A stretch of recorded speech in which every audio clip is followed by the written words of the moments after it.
Another day, another basketball stories na naman ang pagkikwentuhan natin. At ngayon nga ay ang pag-uusapan natin ang balitang posibleng pagkuha ng Los Angeles Lakers kay Andrew Wiggins. At ang balitang maaari nga daw talagang ituloy ng Golden State Warriors ang pagkuha kay Mark Williams.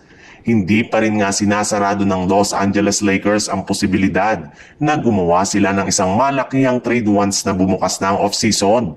Pero sa kabila nga ng kadami-daming mga malalaking pangalan na nakadikit ngayon sa kanilang team, dalawang player lang naman nga ang pinakamadali na makuha ni Rob Pelinka. Sa katunayan, ayon nga sa ibinulgar na balita ni Jovan Buha ng The Athletic, eto nga daw ay walang iba kundi ang mga players na sina Nick Claxton mula sa Brooklyn Nets at maging si Andrew Wiggins mula sa Miami Heat na parehong available na sa trade market ngayong off-season.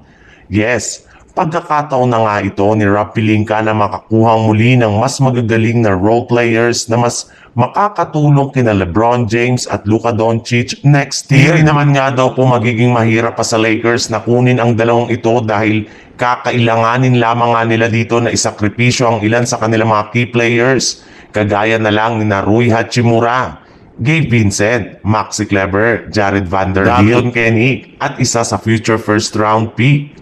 Sa ibang balita naman, kahit man nga gustuhin ng Golden State Warriors na panatilihin ang karamihan sa kanilang mga key players, ay mapapwersa pa rin nga sila na magtanggal ng ilan sa kanilang mga manlalaro. At isa nga sa mga naibalitang player na posibleng tanggalin at hindi na pabalikin ng Warriors ngayong season ay walang iba kundi ang kanilang big man na si Kevin Looney na tuluyan ang nagtapos ang kontrata sa team. Meaning, tuluyan na nga siyang magiging isang ganap na unrestricted free agent.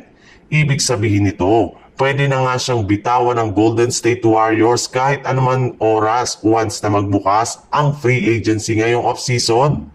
Wala rin naman nga silang ibibigay na qualifying offer sa kanya kaya dyan pala nga ay nangangamoy ng away ng kanilang front office na panatilihin ito sa kanilang lineup.